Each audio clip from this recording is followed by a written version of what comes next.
అన్వేష్ ఈ పేరు చెబితేనే ఇప్పుడు మహిళా లోకంతో పాటు హిందూ సంఘాలు మండిపడుతున్నాయి. ఒకప్పుడు అన్వేష్ను తల మీద పెట్టుకున్న సబ్స్క్రైబర్స్ అతడు నోరు జారుడికి గట్టిగానే ఝలకిస్తున్నారు. ఒక్క రోజులోనే 10 లక్షల మంది సబ్స్క్రైబర్స్ అతడి ఛానల్కి గుడ్ బై చెప్పేశారు.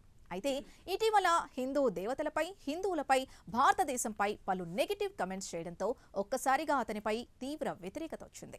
హిందువులు కొన్ని లక్షల మంది అతని యూట్యూబ్ ఛానల్, అతని సోషల్ మీడియాని అన్ఫాలో చేశారు. దెబ్బకు అన్వేష్ క్షమాపణలు చెబుతూ వీడియో పోస్ట్ చేశాడు. అయినా కానీ అతన్ని ఎవరూ కూడా క్షమించే స్థితిలో లేరు. అన్వేష్ హిందూ దేవీ దేవతలపై చేసిన వ్యాఖ్యలపై దేశవ్యాప్తంగా పలు పోలీస్ స్టేషన్స్లో అతనిపై ఫిర్యాదులు నమోదవుతున్నాయి. మరోవైపు ప్రపంచ యాత్రికుడిగా పేరుగాంచిన అన్వేష్ చుట్టూ వివాదాలు చుట్టుముడుతున్నాయి.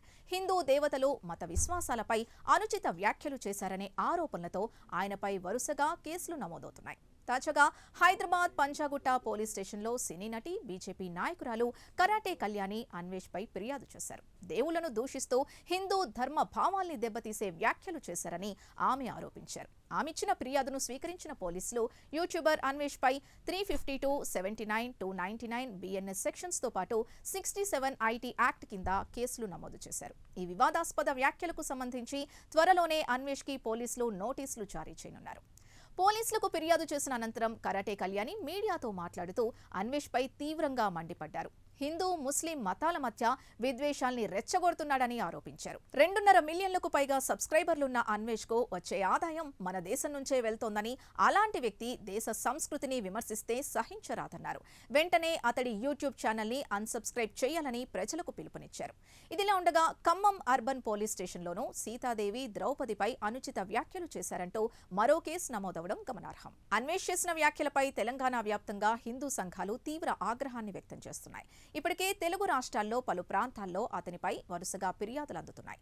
ప్రస్తుతం విదేశాల్లో ఉన్న అన్వేష్ని వెంటనే భారతదేశానికి రప్పించాలని, అతన్ని దేశద్రోహిగా ప్రకటించాలని హిందూ సంఘాలు ప్రభుత్వాన్ని డిమాండ్ చేస్తున్నాయి. మతపరమైన విద్వేషాల్ని రెచ్చగొట్టే విధంగా ప్రవర్తించిన అన్వేష్పై కఠిన చర్యలు తీసుకోవాలని వారు కోరుతున్నారు. ఒకవేళ నిందితుడు విదేశాల్లో ఉండి విచారణకు సహకరించకపోతే దౌత్యపరమైన మార్గాల ద్వారా చర్యలు చేపట్టాలని హిందూ సంఘాలు ఒత్తిడి చేస్తున్నాయి. కేవలం పంజాగుట్టలోనే కాకుండా వరంగల్, కరీంనగర్, హైదరాబాద్లోని మరికొన్ని స్టేషన్స్లో కూడా ఇటువంటి ఫిర్యాదులే అందాయి.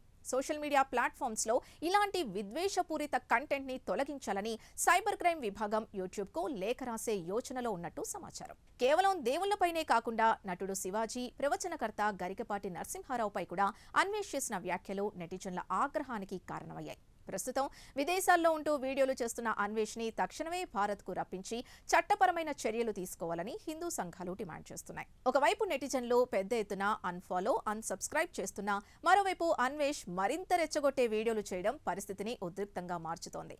ఈ వ్యవహారంపై పోలీసులు ఎలాంటి చర్యలు తీసుకుంటారన్నది ఆసక్తికరంగా మారింది. అన్వేష్ గతంలో కూడా వివాదాస్పద వ్యాఖ్యలు చేశాడని ఆరోపణలున్నాయి. అయితే ప్రపంచ దేశాలు తిరుగుతూ ఆయా దేశాల్ని చూపిస్తూ యూట్యూబ్లో వీడియోలు చేసుకుంటూ ఫేమ్ తెచ్చుకున్నాడు అన్వేష్. నా యూట్యూబ్ ఛానల్తో వైరల్ అయ్యాడు. ఇటీవల హీరోయిన్ల వస్త్రధారణపై నటుడు శివాజీ చేసిన కమెంట్స్ని తప్పుబడుతూ అన్వేష్ ఓ వీడియో చేశాడు. అయితే ఆ వీడియోలో హిందూ దేవతల్ని కించపరిచే విధంగా మాట్లాడటం సంచలనంగా మారింది.